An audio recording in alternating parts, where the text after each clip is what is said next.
Estás a ouvir o podcast Liberdade a 2, episódio número 31. Caroline Caracas, vergonha não paga conta, parte 2. Neste episódio falamos, entre muitas outras coisas, sobre como prosperar com um negócio de marketing digital. Olá, gente livre! Bem-vindo ao podcast Liberdade a 2. O meu nome é Sónia Anjos. E o meu é António Ferreira.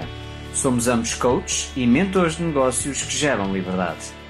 Os nossos valores principais são a liberdade e a família e é por isso que empreendemos juntos há mais de 12 anos. Somos apaixonados por grandes visões, ideias fora do comum, fazer diferente e quebrar paradigmas. Acreditamos que todas as famílias merecem mais liberdade de tempo, financeira, geográfica e é para nós uma missão mostrar-te que também tu podes viver uma vida com mais liberdade, com mais felicidade e com mais satisfação do que até já imaginaste ser possível. Todas as semanas te trazemos um episódio com uma mensagem inspiradora para te ajudar a descobrir como desbloquear a tua liberdade. Também teremos semanas especiais com episódios extra em que te trazemos pessoas excepcionais e histórias reais de liberdade. Pensa neste podcast como a tua dose de inspiração, recursos, estratégias e estruturas que te ajudam a criar a tua liberdade e vida de sonho. Muito obrigada por carregares no play hoje e por estares aqui connosco. Agora, vamos começar!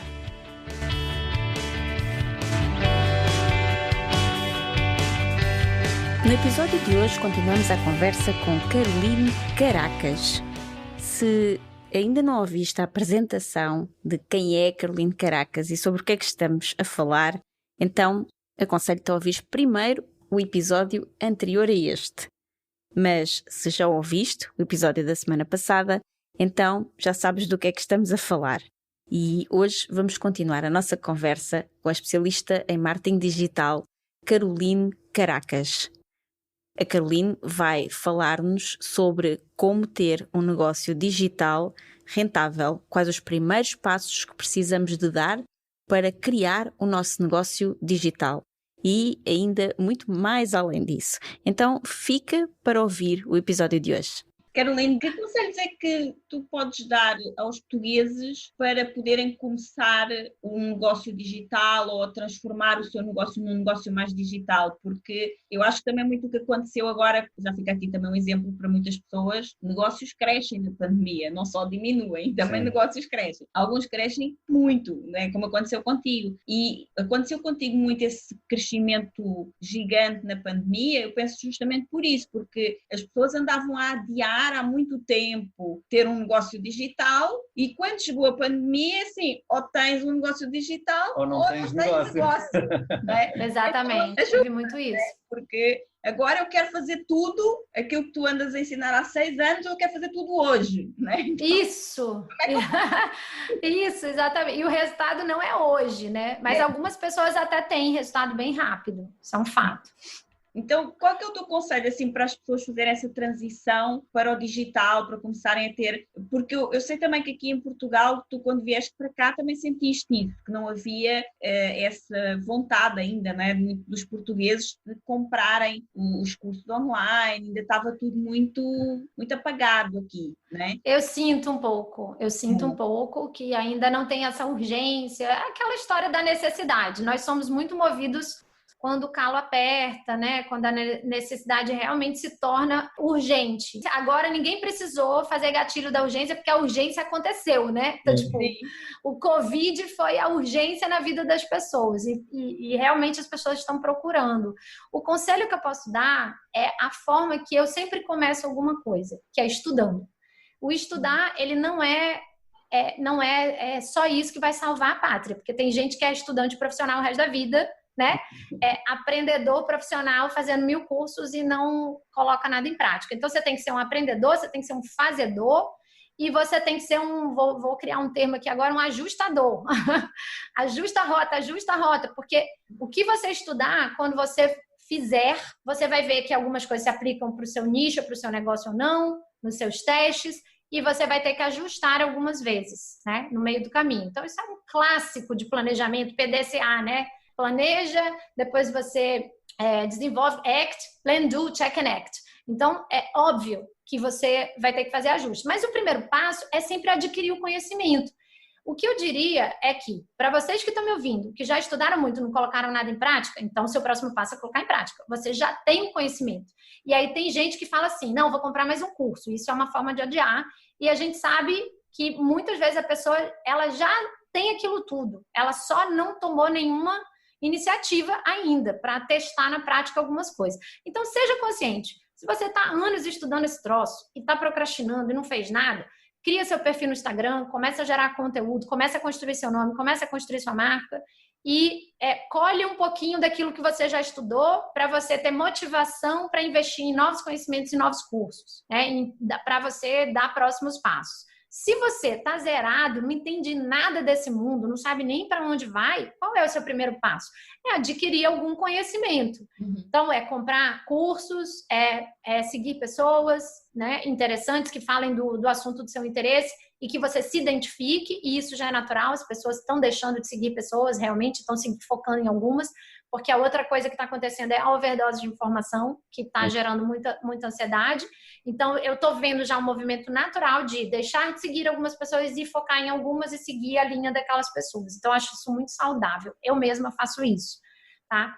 E saber exatamente em que momento você está. O seu momento é de colocar em prática alguma coisa que você já sabe, ou o seu momento é de adquirir conhecimento que você realmente não tem? Porque aqui em Portugal eu vejo que muita gente não tem conhecimento ainda. Então é aquela coisa muito inicial. No Brasil a gente sabe que tem pessoas que estão fazendo cursos há 4 anos e têm o conhecimento, e aí eu falo que é sem vergonhice mesmo, tem que botar as coisas em prática. Mas aqui em Portugal não. Eu acho que para os portugueses é um mercado muito principiante mesmo em termos de informação. Então, vá adquirir informação. O mundo está aberto hoje, né? Tanto cursos em inglês, que os portugueses dominam muito a língua. Então, acho que isso é uma grande facilidade em relação aos brasileiros. Eu tenho vários alunos no mercado brasileiro que têm limitações até de não adquirir certos conteúdos pela falta do entendimento da língua. Aqui em Portugal a gente vê que é muito forte o entendimento da língua. Então você tem um mundo para adquirir conhecimento. Não estou dizendo que você vai adquirir só dos gringos, que até em dólar é caro e tal, mas no Brasil é muito barato. Hoje, com a desvalorização que a gente tem, ou com a valorização, melhor dizendo, do euro, né, e o real lá desvalorizado em relação ao euro, você vai comprar um curso por exemplo, o meu curso fica uma bagatela, fica muito barato comprar aqui. E de vários outros. Para os portugueses é baratíssimo porque eles estão a comprar o teu curso no Brasil. Exatamente, No exatamente. Real, por causa da desvalorização do real, ficou muito mais barato. Ficou ainda mais acessível, exatamente. E, obviamente, tem os cursos em dólar que não vai ser tão acessível porque é mais próximo da moeda aqui. Mas isso é um detalhe, assim, isso é um detalhe, essa questão, né, de ser acessível. Eu acho que o mais importante é a pessoa entender que ela precisa estudar esse assunto, precisa ter o conhecimento. E os portugueses que a gente vê que já estão fazendo isso, eles já têm destaque, né? Tanto que a gente conta nos dedos, assim, alguns que a gente vê despontando na internet, então tem uma oportunidade enorme, porque mesmo o mercado, as pessoas falam para mim, o mercado no Brasil é enorme, o que você quer em Portugal? O que você quer vender em Portugal? Eu falei, a grande parte do meu mercado realmente é Brasil, os compradores são do Brasil, mas eu quero expandir em Portugal porque eu vejo uma grande oportunidade. Mesmo sendo um mercado infinitamente menor do que no Brasil, é infinitamente menos concorrido, porque não tem muita gente fazendo. Então eu tenho que aproveitar, eu quero ajudar os portugueses, é aqui que eu moro, eu gostaria de ficar aqui, né, por muito tempo, as minhas filhas vão estudar aqui, então faz parte também do meu modelo de vida e de negócio, expandir minha marca pessoal aqui, ficar conhecida aqui, ajudar outras pessoas aqui, né? Tanto é que eu já tenho agora clientes portugueses que me procuram individualmente, então eu vejo que os portugueses ainda demandam muito essa coisa individual, isso para mim está claro, né? Tem alguns que compram os cursos, mas tem pessoas já muito bem colocadas aqui que querem uma assistência pessoal e tá tudo bem, né? Mas chega uma hora que a gente também não consegue expandir para muita gente e eu vejo que tem um movimento sim, eu vejo que com a pandemia também muitos portugueses se aproximaram. Na tua opinião, o que achas que são os maiores erros que as pessoas cometem quando tentam passar para o digital e que eventualmente os possa fazer desistir? O principal é a falta de consistência mesmo. É começar e achar que é rápido e não ter essa constância nas ações. E frequência, constância, tudo isso que é consistência. E consistência também no sentido de fazer as coisas bem planejadas, né? De uma forma amarrada, para que você não entre dando vários tiros isolados e cada hora você fala de uma coisa e você vê que não tem ali um pensamento por trás de qual é o seu público, qual é o seu nicho, qual é o seu posicionamento. Isso não foi bem definido. E aí é natural que as pessoas desmotivem quando elas não têm resultado. E a falta de consistência vem muito daí também, da falta de planejamento. Porque aí não tem resultado, acha, isso não é para mim, né? E muitas vezes isso era para você. É um pouco no psicológico e um pouco no técnico, eu acho, que é a falta de consistência. Porque às vezes é uma falta de consistência que não tem essa automotivação, não tem essa determinação e não tem essa mentalidade empreendedora de saber que tem que ter constâncias nas coisas para que elas deem fruto. E, por outro lado, é porque está fazendo uma coisa errada. Está fazendo uma coisa que não tem como extrair muita coisa dali porque não houve um planejamento consistente. Sim. Entretanto, tu és uma mulher mão na massa, né? E quando chegaste aqui a Portugal e percebeste que o mercado ainda não estava aberto, agora começa a despontar porque as pessoas sentiram essa necessidade por causa da pandemia, né? Mas quando tu chegaste há 1 ano e pouco atrás, o mercado não estava ainda nada aberto aos cursos online, nem nada disso em Portugal, e tu sentiste essa dificuldade e tu vieste já muito com essa vontade, como tu mesma disseste, de trabalhar com os portugueses também. Então, fizeste um evento ao vivo. Logo passado pouco tempo, decidiste, ok, se eles não compram online, eu vou fazer ao vivo. E fizeste um dia de mentoria, que foi incrível. E, inclusive, eu já falei aqui até sobre a tua mentoria no episódio do podcast. Mas, de certeza absoluta, não é, que a tua experiência, o teu trabalho no digital foi o que facilitou uma brasileira que acabou de chegar em Portugal encher uma sala com pessoas para fazer uma mentoria. O teu evento lotou, o primeiro que fizeste, vieram pessoas inclusive de outros países da Europa, não foi só de Portugal para estar contigo nesse dia, né? Já fiz 2, né? Foram 2. E depois 2 mentors. E acho que só não fizeste mais porque entretanto veio a pandemia, né? Então não deu. Isso, já tinha data e eu não fiz por causa da pandemia. E esse evento é muito bem aceito. As pessoas adoram, assim. E foi realmente. Ótimo. É um evento ao vivo, mas ele foi promovido online. Então também há essa possibilidade, não é? Muitas pessoas aqui em Portugal ainda gostam muito dos eventos ou do pessoal. Então também dá para vender serviços e para vender eventos ao vivo usando o marketing digital, porque foi graças a isso que uma pessoa que não é conhecida cá em Portugal conseguiu lotar uma sala de um evento em poucos dias, não é? Sim, exatamente. Porque o marketing digital, ele é a forma de divulgar do mundo de hoje. Então, para mim, eu falo, não importa se você está vendendo esse microfone aqui que eu estou falando, essa garrafa que eu estou bebendo, ou se você está vendendo cursos online como eu ou mentorias. Você tem que estar onde o cliente está. E o cliente está com a cara no celular. Né? Ou está com, no caso aqui dos portugueses, está lá no Facebook, que ainda é muito forte, que no Brasil já não é tanto. No Brasil é um Instagram disparado, né? Um dos maiores bases de usuários do mundo, do Instagram. O Brasil oscila lá entre o segundo e o terceiro país. Então, no Brasil está mais adiantado, está mais para o lado do Instagram nesse momento, os portugueses muito ainda aqui no Facebook, mas também a gente já vê uma movimentação grande de crescimento em direção ao Instagram. E internet de forma geral, gente, assim, internet, celular, né, tá na vida das pessoas. A grande forma de resolver tudo hoje é no celular.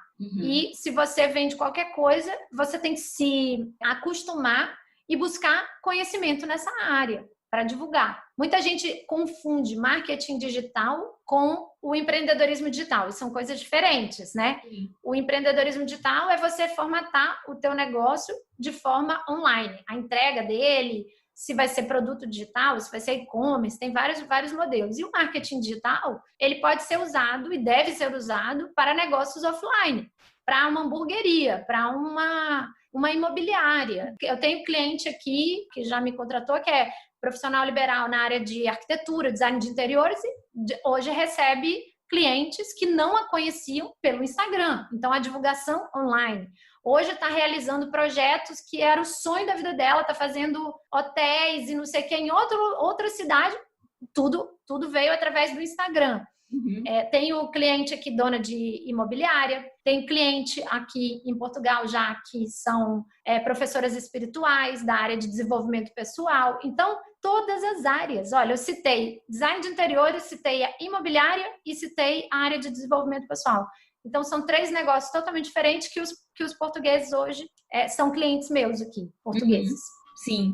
Queria agora, com a questão do evento, lembrei-me que tive aqui um insight interessante a nível da movimentação económica que tu, como brasileira, trazes para Portugal.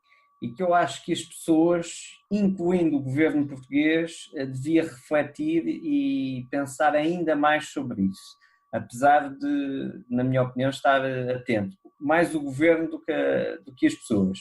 Porque, repara, tu vieste do Brasil, vieste para Portugal, tu gastas dinheiro que é ganho no Brasil em Portugal, Uhum. tens negócio em Portugal e, na prática, esses eventos que tu fizeste foi uma exportação, tu tiveste a exportar, porque quando eu que estou na Alemanha compro um produto em Portugal, tu estás a exportar um negócio português para a Alemanha, para a Inglaterra, e portanto, tu estás a agregar valor à economia portuguesa, bastante valor à economia portuguesa, que, se esta pandemia acabar e se os teus eventos começarem a crescer, cada vez vais agregar mais.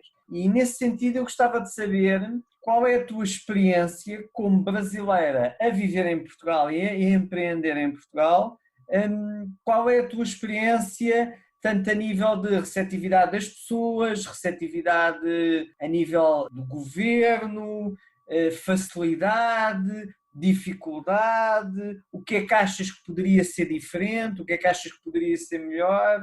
Gostava de muito saber a tua... Olha, eu não tenho uma coisa muito elaborada para te falar, porque a grande verdade é que é muito recente a minha chegada aqui. Então, o que eu faço é tocar a minha empresa do Brasil aqui e tudo legalmente, porque Portugal criou todos os mecanismos e incentivos para os brasileiros virem para cá com um tipo de visto em que não necessariamente eu abrir uma empresa aqui, né? Eu vivo aqui com um tipo de visto que não é o visto de empreendedor. E eu acho que isso é um passo de cada vez, né? Então, se eu já tenho um negócio rodando lá e eu consigo tocar ele à distância, é ele que me sustenta, uma parte do que você falou é totalmente verdade.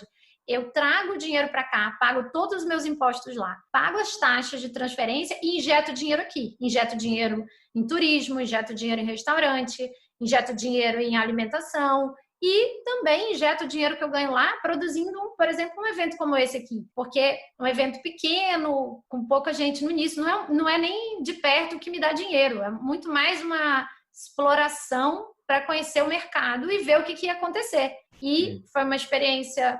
Como a Sônia falou, eu tive gente que pegou o avião e veio da Itália, da Alemanha, da Espanha e agora não vou lembrar mais, mas pelo menos tivemos lá numa sala de 23 pessoas, que era o máximo que eu conseguia botar 20 pessoas, com mais uns convidados, botamos lá um evento pequeno, né? Não é um evento muito de ganhar dinheiro, é um evento mesmo de explorar, de conhecer, de se aproximar do mercado, de ver, de ouvir, conversar cara a cara, inclusive com os portugueses, para entender as necessidades das pessoas que estão aqui e saber melhor o que elas querem, o que elas precisam. E, na verdade, a oportunidade que você está falando do país exportar é por quê? Porque tem pessoas de língua portuguesa espalhadas na Europa inteira. Sim. E como aqui é fácil você se deslocar, não só de avião, mas de trem e dessas coisas, então, assim, quando você faz um evento que é em língua portuguesa, eu não necessariamente estou falando é muito mais difícil uma pessoa pegar o avião do Brasil e vir. Uhum. Mas todos os brasileiros ou portugueses que estiverem espalhados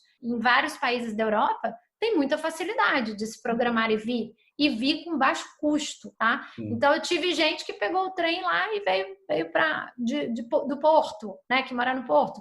Assim como tive pessoas que vieram da Alemanha, como eu falei. Então, acho que essa oportunidade, ela não é só para mim, né? Também os próprios portugueses vocês têm muitos cidadãos portugueses espalhados pela Europa, não é verdade? Com certeza. Tem mais expatriado do que outra coisa, né? Tem mais portugueses morando fora do que no país. Não sei se eu estou com o número correto, mas me falaram que é mais ou menos assim, né? Então, se começar a construir coisas de qualidade que as pessoas precisam, então tem que achar essa brecha, né? O que as pessoas estão querendo, o que elas estão necessitando. E as pessoas vão vir, não só presencialmente, como online. Então, já existem alguns portugueses, são poucos, mas eu já vejo uma movimentação de algumas pessoas que fazem, ensinam coisas do digital aqui e que tem cliente no Brasil, tem cliente na Europa toda, desde que fale a língua portuguesa. Então, é um mercado maior do que o mercado de Portugal. É um mercado de língua portuguesa. Sim. Eu agora vou começar algumas campanhas aqui, né? Então, eu tenho o meu curso todo gravado, que está pronto no Brasil. Eu falo português, as pessoas me entendem, então não há por que eu não vender esse produto para a Europa toda agora, desde que nas minhas campanhas eu direcione esse produto para pessoas de língua que falam a língua portuguesa. Eu só não posso, por exemplo, vender para Madrid agora, para a Espanha, que é um mercado enorme de infoprodutos. Seria um próximo passo de eu ter que me desenvolver no espanhol para gravar o produto em espanhol. Porém, eu estou começando algumas coisas aqui, sim, e agora, passado o primeiro ano, agora depois dessa super demanda aquecida da pandemia, agora a gente está vendo oportunidade, sim, de fazer campanhas não só no Brasil e fazer campanhas aqui, mas na Europa toda para pessoas que falam a língua portuguesa, e aí eu vou poder até te falar melhor e vou poder ter um pouco melhor o resultado, né, depois dos testes, de que se isso vai vender ou não. Porque, na prática, 95% do meu resultado vem do Brasil. Essa que é a verdade. Mas também está muito recente, né? Também é uma coisa que eu comecei a reparar há pouco tempo, que pessoas do Brasil, inclusive, começam a fazer anúncios para nós. Então, eu já vi várias vezes no Instagram, pessoas, olá, amigo de Portugal, então, eu tenho aqui esse curso. Então, como aqui não há nada, praticamente, eles já... Porque é muito carente de oferta, né? E já estão a começar a fazer anúncios, a falar especificamente para nós aqui em Portugal. Então, nós também podemos fazer o mesmo, não é? Também, exatamente. Daí, e tem gente que faz, tá? A gente sabe que tem alguns poucos portugueses, mas que, inclusive, focam muito seus anúncios, seus eventos, suas coisas no Brasil, porque sabem o tamanho do mercado que é lá de língua portuguesa. Então, hello, né? Oportunidade aqui para todo mundo que está ouvindo a gente de entrar nesse mundo. Tem um mercado de língua portuguesa gigante lá no Brasil. Sim. Nós falamos muito sobre desenhar um estilo de vida e criar uma vida de liberdade a dois e em família. E então queríamos falar contigo sobre como é que tu desenhas a tua vida com propósito e à tua medida. Eu acho que a maior resposta é o que eu fiz agora, né? De fazer uma mudança de país, que eu acho que é um sonho de muita gente, pela experiência. Você mudar de país, mudar de cultura, independente, acho que de para onde for. Se eu for para qualquer lugar, vai ser uma experiência de vida para a família, para os filhos. Então, eu desenho minha vida para ter essa liberdade. Eu quero poder de trabalhar de qualquer lugar, quero poder continuar produtiva por muitos anos, quero continuar impactando muito com a minha mensagem. Então, eu coloco um propósito muito forte em ganhar dinheiro para que eu não precise parar de fazer o que eu faço com a intensidade que eu faço e que eu possa cada vez mais intensificar. Ou seja, ter mais pessoas trabalhando para mim, para eu ter meu operacional muito redondo, muito bem cuidado, meus alunos com o suporte que eles merecem, para que eu me envolva menos e que eu possa expandir cada vez mais a parte do conteúdo gratuito. Então, isso me motiva muito, expandir essa questão do conteúdo gratuito. Eu simplesmente adoro abrir um Instagram e fazer um vídeo e poder ficar ali no meio de, às vezes eu estou num exercício físico, num parque, eu paro porque é incontrolável para mim compartilhar algum insight, alguma coisa que está na minha cabeça. Então, o meu estilo de vida, eu desenho meu estilo de vida para que eu consiga continuar fazendo as coisas que me preenchem. E isso é uma coisa que me preenche. Só que eu sei que eu não vou ter muito tempo, muita disponibilidade se a minha família não estiver bem, e para isso eu também preciso deixar todo mundo bem aqui, né? Ter um estilo de vida que comporte, ter equipe, então preciso pagar pessoas, e para pagar pessoas eu preciso gerar dinheiro. Então eu vejo que a minha ambição de gerar dinheiro, ela é muito em função de poder manter o business e fazer crescer o business. Eu tenho muito a mentalidade de injetar dinheiro para eu fazer o business expandir e eu continuar tendo essa oportunidade, essa bênção de compartilhar. Porque é muito bom. Quando você começa a perceber que você está sendo importante na superação de alguém, na vida de alguém, gente, isso não tem preço. É incrível como você tem uma responsabilidade de, meu Deus, como é que eu faço para eu não ter que parar? Aí você pensa assim, eu tenho que cuidar da minha saúde, né? Porque se eu não cuidar da saúde, eu paro. Aí, agora eu estou me colocando uma pressão de escrever um livro. E a gente sabe que livro, a gente quase não ganha dinheiro. Mas por que eu estou colocando tanta pressão em escrever o livro? Por uma questão de necessidade interna, de eu sei que eu posso contribuir um pouco mais contando essa jornada, essa trajetória que eu estou contando aqui para vocês,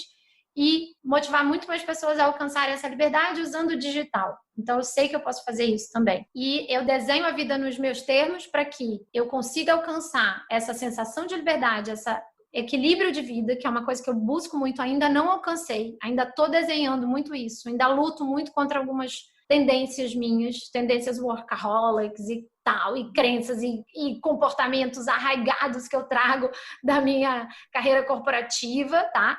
Mas eu sei que eu vou conseguir, eu sei que eu tô caminhando, tá? E eu acho que dentro desse pacote não pode esquecer o desenvolvimento pessoal, porque senão a gente talvez não tivesse a mesma força, assim, tem que estar fortalecida para conseguir. Entretanto, quando vocês vieram para cá, o Luís, entretanto, já tinha tido lá o ano sabático dele, né? Mas, entretanto, vocês vieram para cá e aí ele ficou a trabalhar contigo no teu negócio também. Sim, não sim. É? Mas lá ele já estava. Já estava.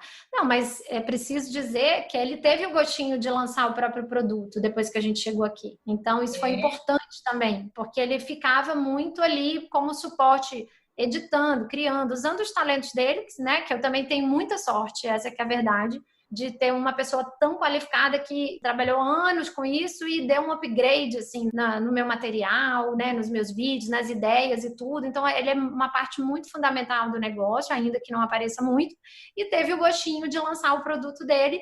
Eu perturbei muito, mas eu vi que a audiência precisava de uma habilidade que eu não tenho como entregar, porque aí tem isso também. A nossa audiência, ela tem vários desafios. E você consegue ajudar com uma coisa e aí aparece outro, né? Nessa interação, e aparece outro, e aparece outro. E o seu papel como mentor dessas pessoas, ainda que não seja oficial, mas o mentor virtual é como é que eu faço essas pessoas subirem mais um degrau, mudarem de nível nessa jornada? E às vezes não é você, às vezes é um parceiro que você vai chamar, às vezes é um outro especialista que você vai trazer, mas o fato é que a sua obrigação é ir ajudando essas pessoas a avançarem, porque elas confiaram em você, elas escolheram você, elas estão comigo, né? E eu perturbei muito o Luís lá, porque eu falei, olha, essa parte de design é a sua competência, não é a minha. Mas as pessoas precisam. Como que a gente faz para facilitar a vida delas? E aí a gente criou lá os templates dos posts de Instagram, que é um produtinho digital diferente até, porque ele não são videoaulas, não é um curso gravado em videoaulas, é um produto digital que é uma matriz digital com vários templates e a pessoa compra e recebe um PDF, né? E por isso que é baratinho também. Mas agora ele está lançando a segunda etapa, que é a aula mesmo. Acabou de gravar uma super masterclass ensinando a ferramenta para as pessoas fazerem seus próprios posts, como as pessoas fazerem posts com qualidade visual melhor, que passa mais profissionalismo e credibilidade, que é uma coisa que todo mundo precisa. E agora vai sair a segunda fase do produto. Então, é aos poucos, né? E é natural quando você está em família, você ir botando assim, o marido para jogo, a esposa para jogo. Eu vejo muitos casais que estão nessa filhas também, né? Ah, com certeza. A mais velha, já falei, já vou fazer um próximo lançamento, ela vai ter um papel muito claro ali e vai ter que cumprir. Ah, é? Vai sim. Vai ajudar no atendimento, né? Ajudar no suporte às pessoas. Ela já ensaiou um pouquinho aí nas últimas lives que eu fiz, no último lançamento do curso de marca pessoal. Foi muito fofo, porque ela estava assistindo as lives e, de repente, eu a vejo nos comentários das lives, respondendo e ajudando as pessoas, só que não tinha nada combinado, não estava comprometido. E aí foi muito legal, né? Que eu vi, nossa, que legal. De alguma forma ela se envolveu, sentiu ali o chamado, e agora vou dar tarefinha. Então agora o ciclo está-se a completar, não é? Que agora é a fase dela de ir para a sala... Da telefonista. Verdade. Carol, qual é para ti o teu maior fracasso e como isso te influenciou e o superaste? Ai, você me pegou assim de supetão, né? De fracasso. Ai, meu Deus. Porque eu nunca tive assim um fracasso retumbante desses de falir uma empresa, né, que fique marcado na vida. Muitas pessoas usam isso até no seu storytelling, né, na sua jornada do herói. Fali 3 empresas e agora consegui, não sei o que, me endividei, perdi tudo e reconstruí. E eu, às vezes, ficava olhando, meu Deus, eu não vou conseguir escrever esse storytelling aí, não. Essa jornada... Essa jornada do herói tá faltando um buraco aí, o momento do vale para, né, para depois eu falar da superação. Sim. E será que só aí, porque geralmente tem um certo papel isso, né, nas vendas, você dramatizar um pouco, e eu não tenho muito drama para contar. Então eu falo que os meus fracassos são muito mais os pequenos fracassos e aprendizados do dia a dia, né, da jornada. Então, por exemplo, e tem muito a ver com a coragem de colocar a cara para jogo. Então, teve um dos primeiros lançamentos que a gente fez, eu me lembro que era uma época que eu não podia e que a gente arriscou muito e a gente investiu muita grana em tráfego na época, eu e o meu sócio até na época.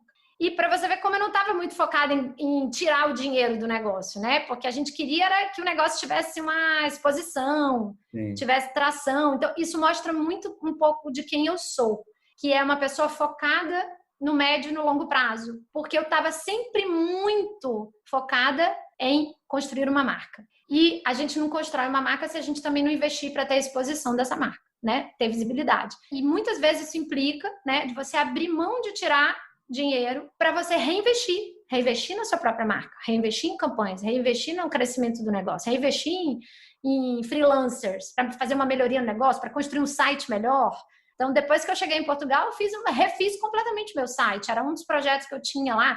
Paguei uma agência super profissional. Então, eu sempre tive muito focada na construção da autoridade e da marca pessoal. E nessa época eu me lembro que a gente perdeu bastante dinheiro. E tá aqui no pacote da minha experiência, do que fazer e do que não fazer, o que me credencia também para ensinar. Sim.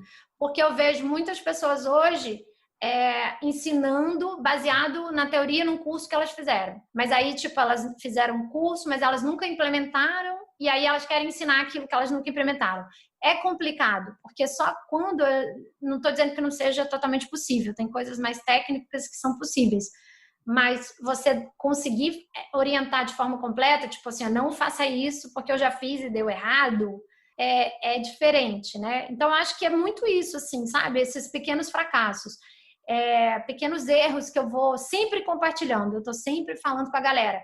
Por exemplo, no início eu falava muito, todo mundo ainda tem dificuldade de definir um nicho, de escolher. E eu falo para as pessoas que eu patinei, eu fiquei uma época patinando, literalmente, rodando em círculo, poderia ter sido mais rápido, porque eu não foquei. Eu ainda estava, mas é coach de transição de carreira, mas é marketing digital. E isso não tem credibilidade. As pessoas não compram você como especialista, como competente naquela área, quando você tenta falar de várias coisas.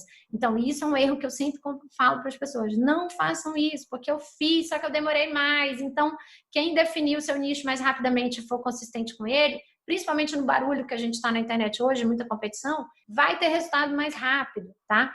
Em termos de fracasso pessoal, assim, eu acho que o meu fracasso pessoal ainda é a questão do equilíbrio, que eu não me culpo, mas eu acho que é uma coisa que eu já melhorei anos-luz, mas eu tenho alguns saltos quânticos para dar. Como diz a minha mentora Paula Abreu, outro dia ela falou, né? Nossa, quem conhece a Carol hoje e quem viu a Carol quando me procurou em 2016...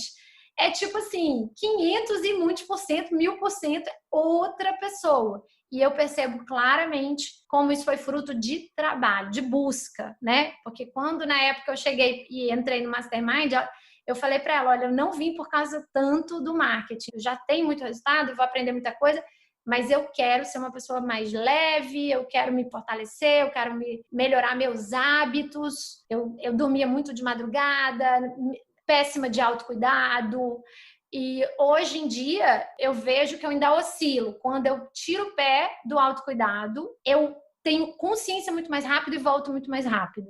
Então, acho que o ganho que eu tive até hoje foi assim, ainda que meu lado original, minha essência lá de trás, me puxe para um lado, a consciência faz a gente reagir e corrigir muito mais rápido. Então, eu acho que se tem uma coisa que eu ainda preciso me desenvolver, melhorar, é muito essa questão do equilíbrio entre a vida pessoal e profissional. É o tal ajustador que tu falavas há pouco, tens que ficar ajustando a rota, não é? Mas eu consigo ver claramente uma evolução muito grande e as pessoas também conseguem, né?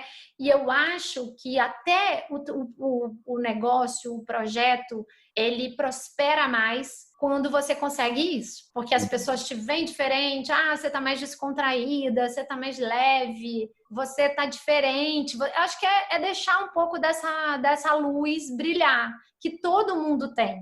E que a gente não consegue deixar brilhar quando a gente tá extremamente na dor, no sacrifício, na crença de que só consegue prosperar se trabalhar duro demais. Eu carrego essa crença ainda muito da minha família, do meu pai, e falo abertamente sobre isso porque é verdade. O meu pai, com 15 anos, se não fosse trabalhar, ele já ficava preocupado, achando que ou não ia ganhar dinheiro, ou que ia ficar vagabundo. Então, tinha essa coisa de tem que trabalhar muito duro desde muito cedo. E é natural que a gente carregue isso. Aí, depois você vai para o mercado corporativo, é outra coisa, né? As pessoas julgam o seu resultado pela hora que você sai do trabalho. Durante muitos anos era assim, você tinha vergonha de sair no horário. E isso é uma cultura que aqui na Europa é diferente. Mas no Brasil, o que trabalhava duro era o que fazia muita hora extra, você ficava até muito tarde, era natural você sair 8 horas da noite. Não tinha muito essa visão de a pessoa ser hiperprodutiva dentro de um horário normal. Não. Negócio, para você ser bem visto e bem avaliado, você tinha que sair tarde. Mas aqui também. Aqui também mas eu acho que é diferente. Culturalmente é diferente. É um pouco diferente do Brasil. Sim. Mas Tem um pouco. Está no intermédio entre o Brasil e os países mais nórdicos. Aí sim. Isso, exatamente. Num país nórdico tens uma coisa para fazer, mas chega às 5 da tarde ou às 6 da tarde, vais-te embora e ponto final. E amanhã voltas e voltas em full power. E chega às 6 da tarde, vais-te embora, ainda não acabou, amanhã à primeira hora eu estou a fazer isso. Cá em Portugal é assim um intermédio, mas comparado com o Brasil, no Brasil a sensação que eu tenho é muito mais. Muito mais. 12 horas a trabalhar e aquilo que a expressão que nós usamos que é o anhar durante 12 horas, mas são 12 horas a pessoa é bem vista. Se é uma pessoa extremamente produtiva, mas trabalha só 7 horas, é mal vista no emprego. Isso está mudando. Graças a Deus isso está mudando também, né? E agora com o home office vai mudar mais ainda. Sim. O famoso novo normal, entre aspas, né? Tá todo mundo aí se organizando para permitir, né? Para ter políticas para que as empresas trabalhem, porque ficou provado que é mais produtivo, que tem muitos casos mais produtivos, dependendo do cargo, né? Dependendo da função. Mas olha, só de você não ter que fazer 1000 reuniões presenciais, só de você não ter que pegar o carro e se deslocar para estar em várias reuniões, só de você não ter que pegar um avião para participar de uma reunião que poderia tranquilamente ter sido por Zoom há um tempo atrás. Outro dia eu vi um cara no Instagram fazendo uma live, gostei muito dele, me esqueço o nome agora, mas ele foi presidente muito jovem de algumas empresas importantes e hoje ele tem uma consultoria que ajuda organizações também grandes com essa cultura de liderança, a cultura da empresa e tal. E ele estava falando que ele, como presidente, quantas vezes ele teve que pegar um avião, uma ponte aérea, Rio-São Paulo, para fazer uma reunião e hoje ele consegue, da casa dele, fazer 4 reuniões em vez de uma, porque antes ele tinha que pegar o avião. Então eu acho que isso vai mudar bastante, felizmente, né? Porque não é saudável. Mas na minha época era muito assim, sabe? Cultura de sair tarde, principalmente em marketing, que era onde eu trabalhava, e no caso do meu marido e a agência, que era pior ainda. Sim. Então, na cultura de agência, era assim, começava às 10, 11, podia até chegar tarde, para sair tarde. Então, tinha essa inversão muito grande de valores, sabe? E aí, o que acontece? Isso desequilibra a tua vida toda, né? E fica, de certa forma, entranhado, assim. Às vezes você para e fala assim, nossa, parar de trabalhar às 6, que coisa estranha, porque eu ainda tenho tanta coisa para fazer. Porque, assim, o empreendedorismo não tem o chefe, mas tem uma lista eterna de coisas para fazer, né? Então, tem pendência, tem melhoria, tem tarefa. E aí é muito estranho, sendo você a dona, olhar para o horário aqui em Portugal, então, que é dia claro, né? Às 9 horas, o dia tá claro. Tô indo para casa, às vezes, eu saio daqui às 9 e eu falo que o dia tá claro. Então, muitas vezes, eu perco a hora com essa questão da noite e do dia, né? E às vezes, é muito estranho ainda olhar para o relógio, 6 horas, tá na hora de parar. É muito estranho. Eu vejo que tem muito de comportamento, de condicionamento. Por quê? Porque eu vejo os colegas aqui que trabalham em outras salas no coworking e eu vejo que é às 6 horas. E como trabalham em coworking, eles são donos provavelmente, né, cada um do seu próprio negócio ou trabalham remotamente para alguma empresa, enfim, mas eu vejo que tem a cultura de parar. Então, assim, é isso que eu estou falando para vocês de forma muito honesta. Eu ainda acho que é diferente. Uhum. Sim. Essa também foi uma mudança que tu fizeste há relativamente pouco tempo, não é? Aqui em Portugal, tu trabalhavas em casa, junto com o teu marido, mas agora tens um escritório num coworking, bem pertinho de casa também, dá para ir a pé, mas fora. Sim. O que é que motivou essa tua mudança para fora de casa? Produtividade, com certeza, e atrapalhar a família. Uhum. Então, assim, é mais uma coisa alinhada com as minhas metas. Se eu tenho dentro da minha meta de vida essa questão de melhorar o bem-estar da família, a qualidade de vida, né?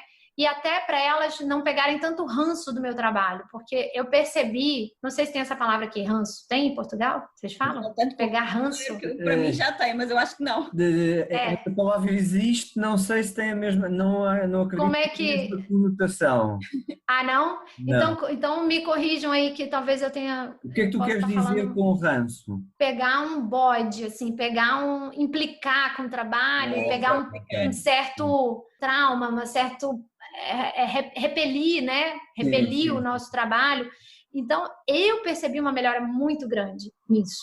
Porque no momento que eu estou home office, eu estou, de certa forma, atrapalhando a casa inteira. Sim. Então, a gente está o tempo todo no tipo de trabalho que eu faço, que é conteúdo, que é atendimento, aula, mentoria e tal. E, às vezes eu tinha que pedir, a partir de agora vai todo mundo da porta para lá. Ou, se passar, não faz barulho, não sei o quê. Você acaba limitando muito a sua família. E quanto mais adolescentes. E eu percebi isso e percebi que isso estava afetando o bem-estar da minha família e percebi que isso estava afetando a minha produtividade também. E também eu consigo separar um pouco mais. Se eu tenho essa meta de equilibrar, porque eu já tenho uma tendência de ser muito workaholic, eu tenho essa meta de equilibrar, pelo menos quando eu saio daqui, eu já vou ali, compro a sopa, a gente já senta, já janta. Quando eu chego em casa, eu não abro mais o computador agora, mesmo que eu saia tarde daqui. E para mim, isso é um super avanço, assim, fazer essa separação. Muitas vezes eu me vi, ao longo desse ano aqui, meia-noite trabalhando, normalmente, em casa. Sim. Ok. Quero te perguntar uma coisa que até à pandemia era um problema que estava a crescer muito em Portugal nas empresas, que com a pandemia muitas empresas acham que deixou de ser problema porque vem aí uma grande crise. Eu faço parte do grupo das pessoas que acho que o problema continua e cada vez vai aumentar, que tem a ver com a retenção de talentos nas empresas.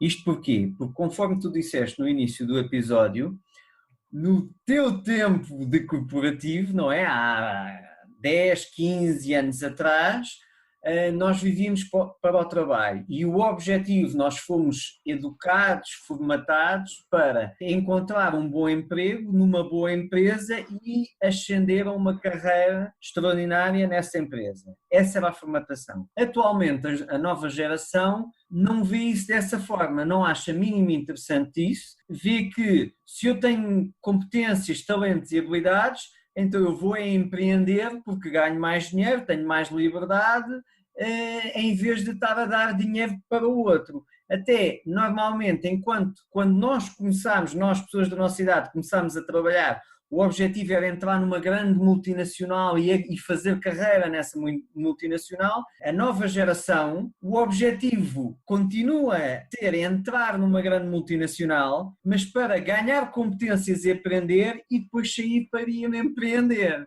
Isso faz com que as grandes empresas tenham um grande problema. As pequenas e médias empresas têm um enorme problema, que é a retenção de talentos, que é como é que eu vou reter um talento quando essa pessoa atualmente não está programada, não tem a mentalidade e eu vou fazer carreira aqui. Ela quer aprender e ganhar competências e experiência aqui para sair para o seu próprio empreendimento. Qual é a tua visão relativamente a isso? Quando não saem para o empreendimento próprio, saem para outra empresa porque lhe deram melhores condições e elas vão, não é? Mas isso também existia no nosso tempo, há uns anos atrás.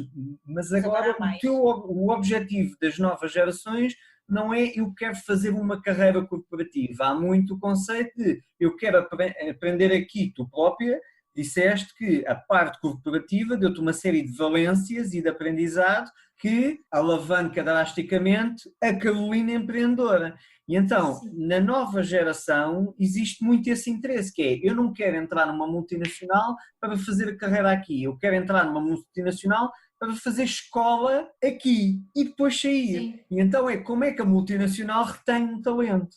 Mas a pergunta é como... A pergunta é se eu acredito nisso, ou se eu sou do grupo que acredita, ou como que a multinacional pode reter o talento? A pergunta é as duas. Se tu acreditas que vai continuar a ser um problema para as empresas reter bons talentos, porque os bons talentos, muitos, atualmente o que eles veem é porque é que eu vou agarrar no meu talento e trocar a minha competência por um ordenado, se eu posso agarrar no meu talento, criar um negócio e ganhar muito mais dinheiro. Portanto, a primeira pergunta é se tu acreditas que as empresas têm esse problema de retenção de talentos porque os grandes talentos vão passar ou tendem a passar para o empreendedorismo porque vão ganhar mais dinheiro, vão ter mais liberdade, todas aquelas vantagens que tu falaste.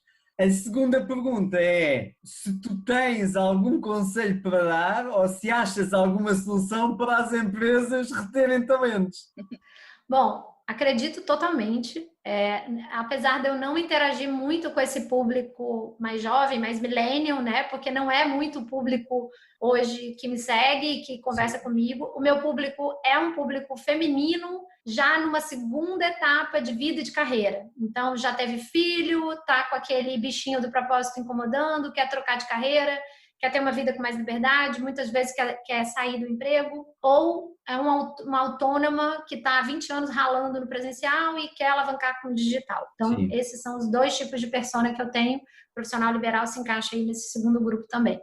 Apesar de eu não interagir muito com esse público millennial, com essa nova geração, isso é óbvio. Basta você ler qualquer coisa na internet, acompanhar tendências, acompanhar a estatística e ver tudo que se diz sobre isso, né? Tem muito material disponível e eu tenho certeza que sim, vai ser cada vez mais difícil reter esses talentos porque eles querem outras coisas, além de ganhar dinheiro. Eles querem experiências, eles querem propósito, significado no que eles fazem, liberdade, trocar de carreira várias vezes, tirar o sabático no meio da carreira e depois decidir o que faz, ser nômades. Então, tem muitos indícios de que sim, vai ser cada vez mais difícil reter esses talentos.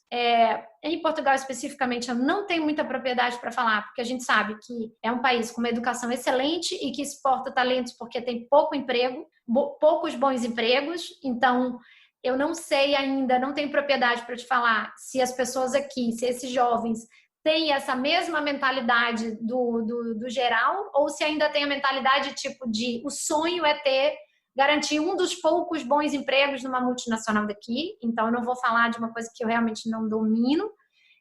Talvez tenha alguma particularidade aqui pelo fato de ter uma restrição maior. Em países que fomentam o empreendedorismo e que tem muita oportunidade empreendedora, eu não tenho dúvida que esse é um grande desafio das empresas, porque os próprios jovens crescem já vendo e ouvindo e sendo impactados por outras pessoas que estão empreendendo e que estão ganhando mais dinheiro, que estão empreendendo e que estão conseguindo ter liberdade. Isso pode não ser uma realidade em todos os países, mas num país, por exemplo, como o Brasil, com certeza, né? Muita oportunidade, mercado gigante, empreendedorismo o tempo todo, um dos países que mais empreendem no mundo. Estados Unidos, sem dúvida nenhuma, né? É um lugar onde as pessoas vão, empreendem, prosperam e tal. E em Portugal pode ser que tenha alguma particularidade. Mas eu acho que a pandemia, de forma geral, ela já foi assim, um novo divisor de águas, que já faz com que eu, se fosse CEO ou qualquer coisa, COO, CEO, CMO, o que for de uma empresa, eu já estaria bem preocupada, porque foi uma mudança de novo, um shift grande de novo que a gente teve aí nesses valores. O que realmente importa? O que é estilo de vida? O que eu quero trabalhar para construir? Né? E também uma prova de que é possível hoje ser muito bem-sucedido, ser um profissional requisitado pelas suas competências e talentos e mostrar resultado e ter a tal qualidade de vida que todo mundo quer. Ninguém quer ficar 1 hora no trânsito para ir, 1 hora no trânsito para voltar. Nem no Brasil, nem aqui. Porque eu acho que isso aí é igual em qualquer ser humano. Por quê? Porque a pessoa quer fazer uma academia, a pessoa quer ter uma horinha de qualidade para sentar e brincar com o filho. Aqui tem mais restrição de estrutura para ficar com os filhos. Sim. Então, as pessoas dependem mais ainda de botar no infantário e não tem uma pessoa para cobrir às 5, 6 da tarde. Eu acho que tem alguns movimentos que são globais e irreversíveis. A mulher, ela quer ser produtiva e ganhar o dinheiro dela, ponto, em paralelo com a maternidade. E muitas vezes a forma de viabilizar isso vai ser empreendendo de casa. Por isso que a gente tem tantas famílias que a mulher abre mão quando nasce o filho, porque não compensa o que ela vai ganhar, o salário que ela vai ganhar, e ter que pagar uma pessoa para olhar o filho, ou um infantário que tem que pagar caríssimo para ficar o dia inteiro, mais o ATL depois da escola.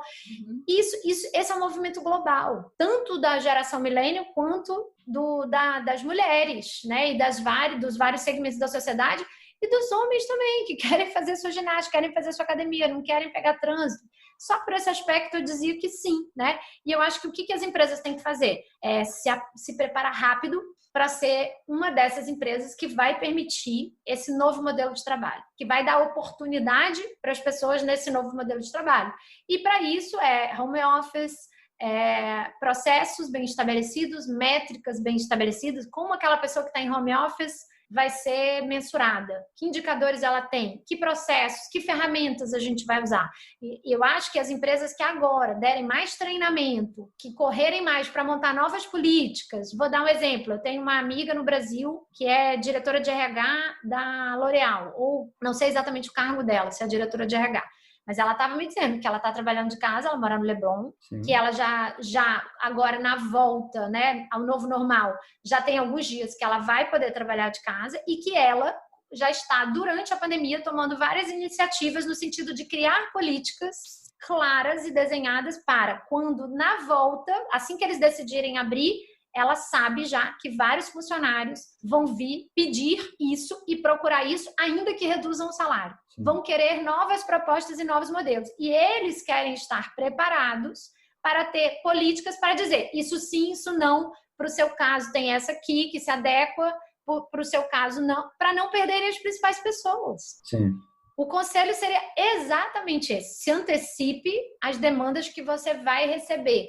Porque o seu funcionário, o seu colaborador, ele foi exposto a esse mundo novo e a essa experiência nova, e ele sabe que é possível. Se não for possível com você, vai ser talvez no empreendimento próprio dele ou de outras empresas que ele está pesquisando nesse momento que vão aderir mais rapidamente a esse novo modelo.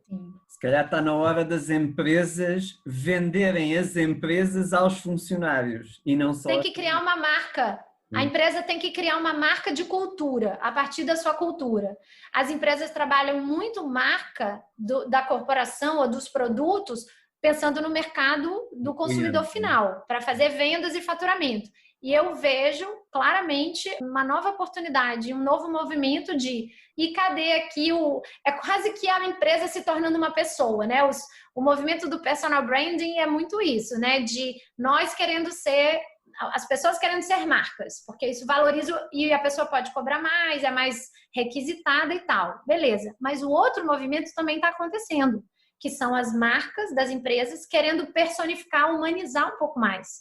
Porque é muito mais fácil de você conectar, atrair e reter. Então eu vejo uma grande oportunidade de ter um trabalho paralelo com as marcas dos produtos, pensando no mercado de massa e tal, o trabalho da marca da corporação enquanto cultura, enquanto empregadora. Sim, eu também vejo isso muito importante, de criar uma cultura e, como tu estavas a dizer também, António, de quase que a empresa ter que se vender no sentido de se mostrar ao funcionário como apetecível. Já não há aquela coisa de eu decido quem é que trabalha aqui. Não, agora tu queres que esta pessoa trabalhe aqui, então vais ter que demonstrar que esta empresa é apetecível para trabalhar, né? Porque senão a pessoa já não vai querer trabalhar aqui. Eu acho que está a mudar para aí também. Sobretudo a pessoa que tem talento. Sim. É tal questão que com a crise é natural que vai haver muito desemprego e então muitas pessoas vão estar desesperadas por arranjar um emprego. A questão é que quem tem talento não estará nesse nível. E as grandes empresas, o que elas não querem pessoas, o que elas querem são pessoas talentosas. Porque quando tu estás numa competição muito feroz, são os talentos que fazem a diferença. Porque quando estás numa competição é o plus que tu entregas ao mercado que faz com que o mercado te compre. E para tu teres esse plus, tu precisas ter os players que são esse plus. Porque senão entregas igual. E quando entregas igual... Carolina, tu falaste muito também aí sobre as pessoas começarem por exemplo, quem ainda não começar por se capacitar, por estudar, né? E também falaste da questão do equilíbrio, do desenvolvimento pessoal. E existe algum livro que para ti tenha sido assim, alguns livros que tenham sido chave e que tu possas recomendar para quem quer fazer esta transição de começar a trabalhar mais online, que os possa ajudar? Sim, eu li vários assim que foram bem importantes. Eu acho que um dos clássicos é O Mensageiro Milionário, do Brendon Burchard.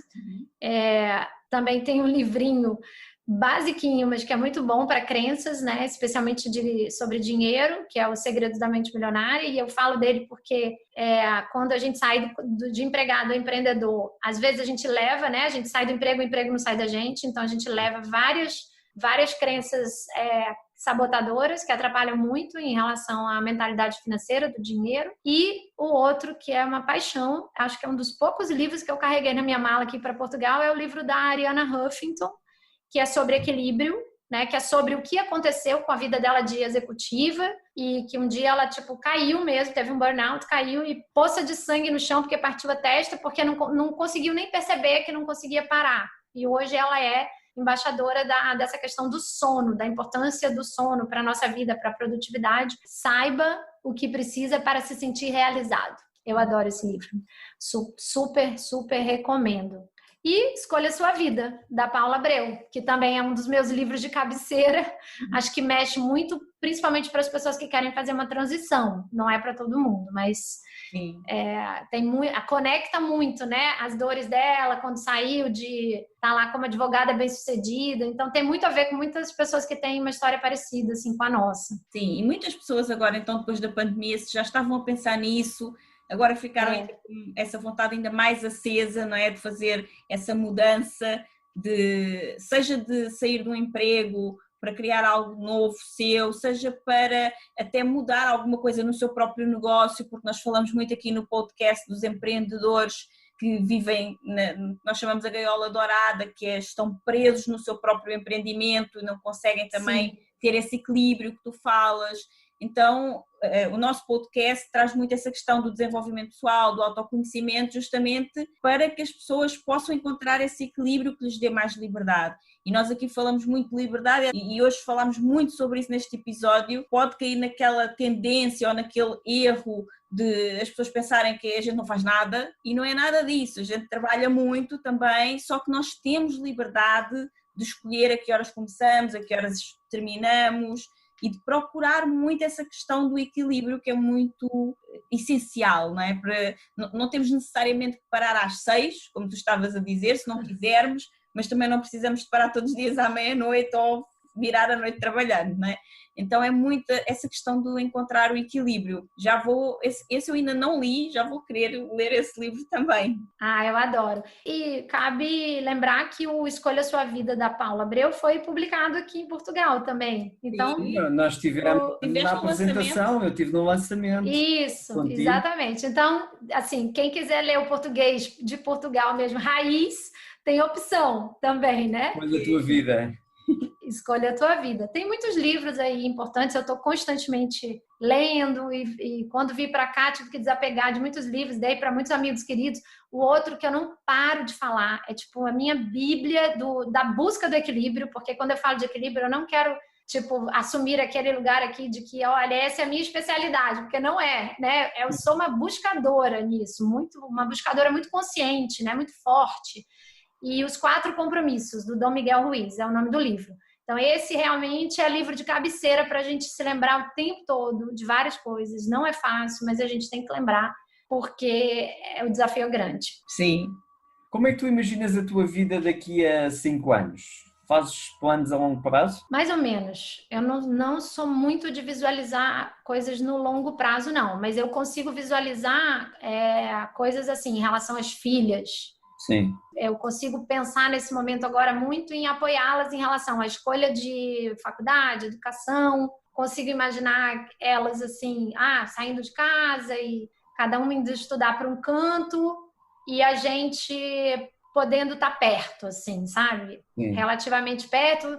Então, ter o nosso apartamento, mas ter essa liberdade. Consigo imaginar também livro, que é uma coisa que eu quero fazer. Não estou procrastinando, mas está difícil encaixar na rotina. Preciso dar um jeito, então eu quero publicar. Tenho dúvidas ainda sobre o modelo de negócio em si, assim, porque eu já experimentei os dois lados. De cliente muito premium no início da minha carreira, com menos escala. Eu sempre fui uma pessoa que fui bem remunerada pelos meus trabalhos individuais, desde o início. Sim. Até pela minha procedência, tudo. Então, eu tinha cliente premium e pouca escala. Hoje eu tenho muita escala. E eu tenho algumas dúvidas, então acho que eu estou me permitindo ainda sentir e ver se eu quero desacelerar nesse processo de escala e ter menos clientes e cobrando mais e com mais proximidade, com mais dedicação, ou se eu quero continuar e acelerar nesse trabalho de escala, que já aconteceu, que é incrível, que gera reconhecimento do mercado, né? Quando você tem escala, porque você tem volume e as pessoas veem e tal. As duas coisas são boas, mas eu acho que eu ainda estou me permitindo muito a mudar e eu acho que esse é um recado bom para todo mundo, assim, tenha flexibilidade no caminho, experimente e se você quiser mudar, dá para mudar algumas coisas. Uhum. E eu digo isso porque, assim, eu acho que se em algum momento eu quiser mudar, eu não posso me sentir engessada a mudar, porque se eu não tiver a minha melhor versão, eu não vou estar ajudando as pessoas que estão comprando o meu trabalho. Portanto, eu digo sempre isso para as pessoas, assim, o importante é ser transparente ao longo do caminho. E eu acho que se eu for transparente e for compartilhando com as pessoas o que está acontecendo comigo, com a minha transformação pessoal, o que está acontecendo com a minha própria jornada, com as minhas vontades, com os meus desejos, com as minhas ambições. Se eu chegar e falar assim, olha, pessoal, eu mudei um pouco, esse último ano mudou a minha cabeça. Esse último ano mexeu com algumas coisas que eu falava lá atrás que eu queria, que hoje eu não quero mais. Eu acho que a gente tem que se permitir essa flexibilidade, desde que ela venha acompanhada de muita transparência. Isso é fundamental no empreendedorismo digital, tá? Caroline, que conselho é que tu gostarias de deixar para aqueles empreendedores, sobretudo que querem empreender em casal, para terem mais liberdade, para passar mais tempo com a família também? Escritório fora. Eu acho que o home office ele funciona por um tempo e é normal por uma questão de custos, mas o mais rápido possível que você puder, tenha o seu espaço, a sua sala. Você vai produzir mais, você vai ganhar mais e vai dar menos briga. Então, isso eu acho legal e vai impactar menos a sua família. A menos que você consiga fazer uma coisa mais isoladinha em casa que não impacte tanto. Mas, de novo, gente, isso é na minha experiência. Tem pessoas que não tem problema nenhum, tem filho pequeno. No meu caso, eu acho que já estava impactando, né? Porque é uma fase adolescente. E eu acho também que a gente briga menos. Mas tem pessoas como vocês que não brigam, né? Depende do temperamento do marido e da esposa. Empreender em casal, botar a coisa como projeto familiar mesmo. Se não sentar e conversar como família e mostrar que não é um seguindo o sonho do outro ou o projeto do outro, e sim que o projeto é familiar e dando uma visão clara do que se conquista com esse projeto familiar. E aí, entender qual é a linguagem de cada um também. Porque a linguagem da minha filha, Clara, é uma. Eu sei o que apetece ela. Eu sei o que ela quer, o que ela sonha, as coisinhas que ela gosta e que o meu trabalho proporciona. Que é diferente do que apetece o Luiz Henrique, que é diferente do que me apetece. eu talvez seja aquela pessoa assim que tô mais automotivada porque eu tô movida pelo meu propósito, pelo meu reconhecimento. Mas como que eu envolvo outras pessoas no meu propósito? Sim. Se o reconhecimento vai ser meu, eu tenho que falar a linguagem deles. Então, para o Luiz Henrique, eu já sei ali qual é o sonho dele, né? Então, se fizeres isso, a gente conquista isso. E não necessariamente são coisas materiais, tá? Uhum. Para Clara, que já está mais velha agora, que está com mais consciência, então eu também já sei coisinhas que hoje estão ali na listinha top 3 de desejos dela, que ela já consegue visualizar, né? A Luísa está um pouco mais nova e tal, e eu acho que é isso, é você também ter um pouco dessa sagacidade de falar a língua das pessoas ali numa mesa, quando você está jantando junto, que é tipo aquele livro As 5 Linguagens do Amor. Vamos pensar a gente agora. Que quando a gente descobre, a linguagem de um é tempo de qualidade, a linguagem do outro é serviço, a linguagem do outro é presente. E eu sei lá em casa quem tem a linguagem de serviço, quem tem a linguagem do presente, quem tem a linguagem do que é mais grudento, não sei o quê, né? Então, pensar um pouco nisso. Acho que ajuda. Muito bom. Antes de fazermos a última pergunta, apesar de que nós, obviamente, vamos colocar na descrição do podcast também, onde é que as pessoas te podem encontrar? @Caroline Caracas Marketing é meu principal canal. E você vai encontrar Caroline Caracas Marketing também em outros lugares. Então, você vai encontrar no YouTube, Caroline Caracas. Você vai encontrar no LinkedIn, Caroline Caracas. Você vai encontrar em todos os lugares, Facebook e tal. E tem o meu site, carolinecaracas.com.br, tá? E lá tem os e-mails, tem os contatos. Então, acho que é isso. E o conteúdo tá todo lá, diário. Muita coisa já para consumir. Muita coisa mesmo. E por qual curso é que as pessoas devem começar contigo? Acho que o curso online de Instagram, que realmente é muito acessível e dá uma base muito boa para você estabelecer a sua primeira presença digital e começar a gerar conteúdo e começar a atrair uma comunidade, que é o que todo mundo precisa para começar. Ter uma janela de visibilidade para colocar seu conteúdo e começar a construir audiência. Sem isso, a gente não tem como vender nada. E o Instagram é a mídia mais fácil de todas e a mais gostosa de todas e a que está mais crescendo. Então, eu acho que é uma excelente porta e todo mundo deveria fazer. E fora isso, logo depois tem gente que faz em paralelo, porque os meus cursos, eles são cursos bem complementares e que as pessoas podem fazer em paralelo, que é o curso de marca pessoal, que também ajuda muito no trabalho do Instagram. Sim. Eu tive até um depoimento essa semana incrível de uma pessoa que falou, é um verdadeiro retiro, ela falou, é um retiro, esse curso é uma dádiva, uma psicóloga até muito preparada, dizendo assim, a ponto de eu me retirar no final de semana da minha própria casa e não conseguir sair de dentro do quarto para falar com o marido, se retirou dentro de casa. Então, ele ajuda muito no autoconhecimento e na expressão pessoal, né? E você ficar muito confiante no trabalho para desenvolver no Instagram, com as técnicas de Instagram que eu explico lá. E fora isso, eu tenho aquelas pessoas que querem ser acompanhadas por mim, que todo mês estão comigo, que é o grupo de mulheres empreendedoras também, que é a assinatura. Sempre recomendo do Instagram, mas eu sei que rapidamente as pessoas podem estar nos 3 ao mesmo tempo e que elas vão tirar bom proveito e eles não são iguais em nada, sabe? São bem complementares. Sim. Carol, se pudesses dizer uma frase que soubesses que todas as pessoas do mundo iriam ouvir, que frase seria e porquê? Vergonha não paga conta. Ora, está. Então, eu acho que esse é meu lema, porque a vergonha, principalmente quando a gente sai de um corporativo, ela pode impedir muito a gente de dar certo. Porque a gente lembra do ex-chefe, lembra dos ex-colegas, passa muita coisa na cabeça e muitas pessoas criticam mesmo no início. Agora virou blogueirinha, agora... A gente não está na nossa melhor versão, no nosso melhor estado no início. A gente não grava o melhor vídeo no início. A gente não faz os melhores posts no início. Então, se a gente tiver vergonha, a gente não vai fazer. A gente vai ficar esperando ficar perfeito e também não vai aperfeiçoar. Porque tem que fazer para aperfeiçoar. Isso que é um fato, né?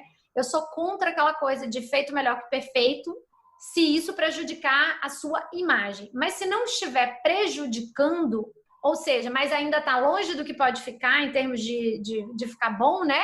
Faça. Porque você só vai ficar bom e mais rápido se você começar a fazer para aperfeiçoar.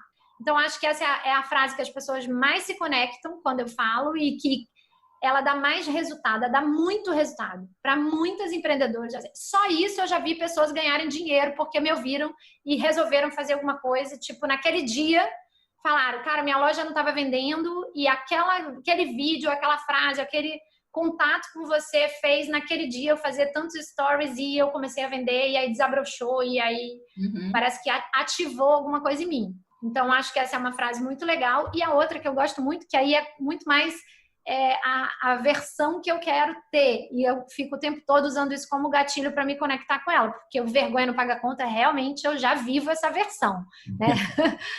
Que é aquela ali, ó. Eu gosto muito de me conectar com o trabalho enquanto me divirto e vice-versa, e pé no chão.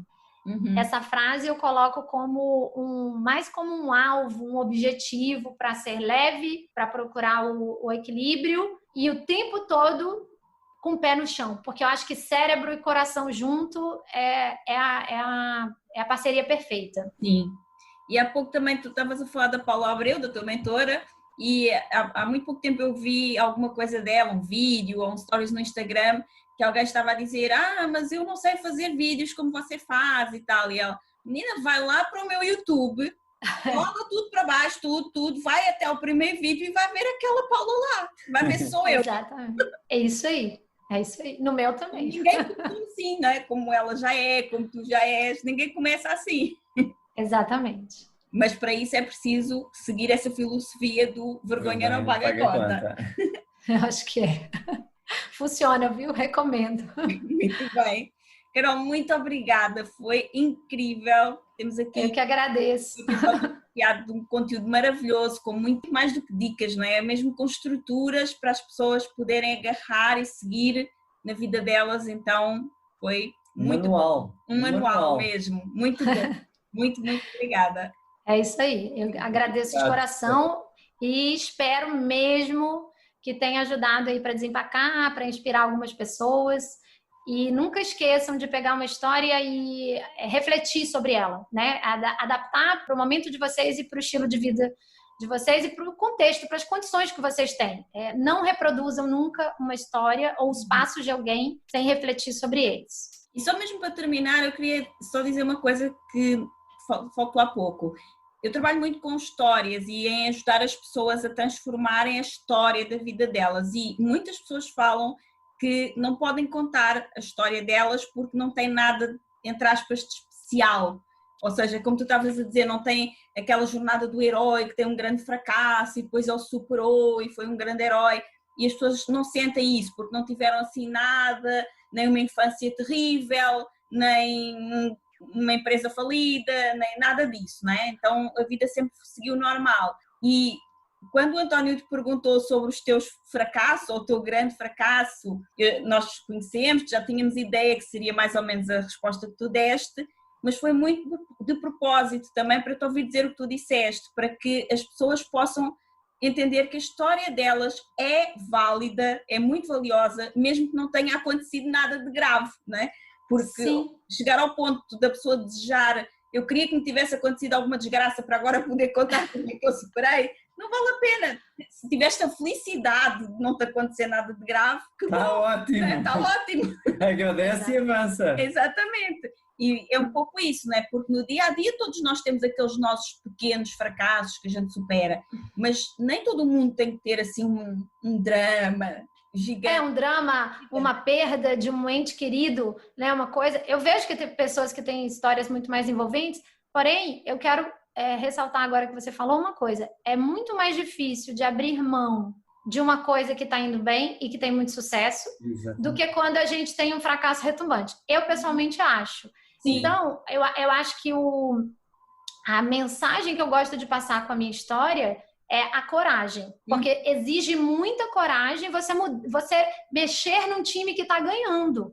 E eu acho que tem muito a ver com a história de muita gente. Muita gente. Não é todo mundo, mas uma parte das pessoas não querem mexer justamente porque tem sucesso. E tem medo, né, de tudo que pode, tipo, eu vou sair de um estado de sucesso para um estado de fracasso, pode dar tudo errado. E é muito mais difícil, gente. É muito mais difícil.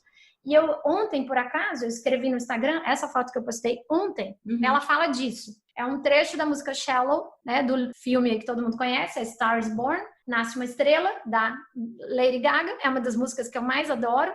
E tem um trecho da música que fala: In all the good times, I find myself longing for change. Ou seja, em todos os bons momentos, eu me vejo almejando uma mudança. Aí botei lá, alguém se identifica? E tem um monte de gente comentando isso, que parece assim, que nunca tá bom.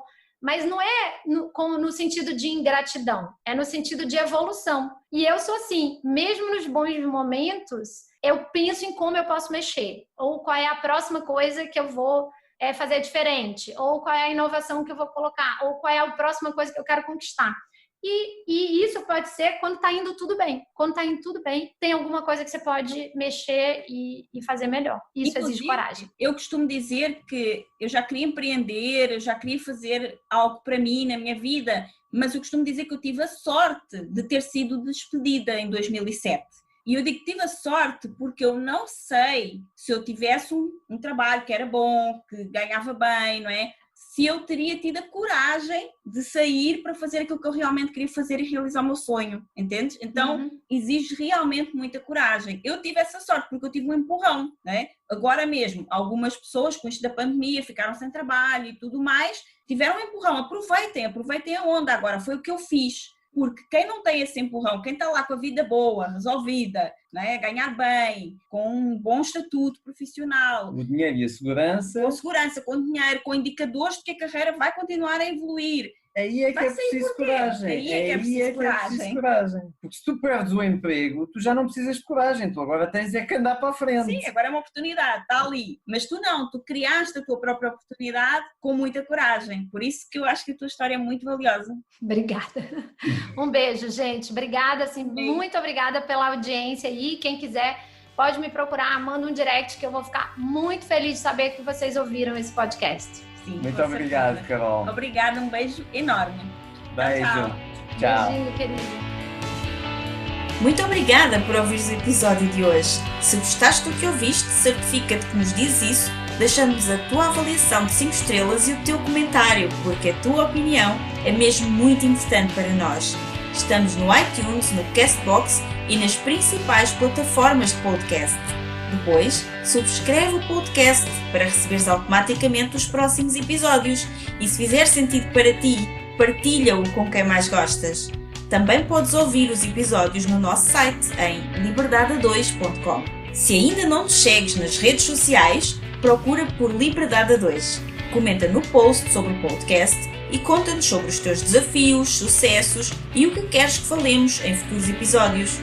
Vamos adorar criar um episódio especial para ti. E o melhor acontece depois do episódio, nas conversas dentro da nossa comunidade. Procura por Grupo Liberdade 2 no Facebook e solicita a tua adesão à nossa comunidade de gente livre. Nós adoramos passar este tempo contigo e mal podemos esperar por te encontrar aqui no próximo episódio. Até lá, desenha o teu estilo de vida, compromete-te com os teus sonhos e agarra a tua liberdade. Até lá! Edição Guilherme Gadini.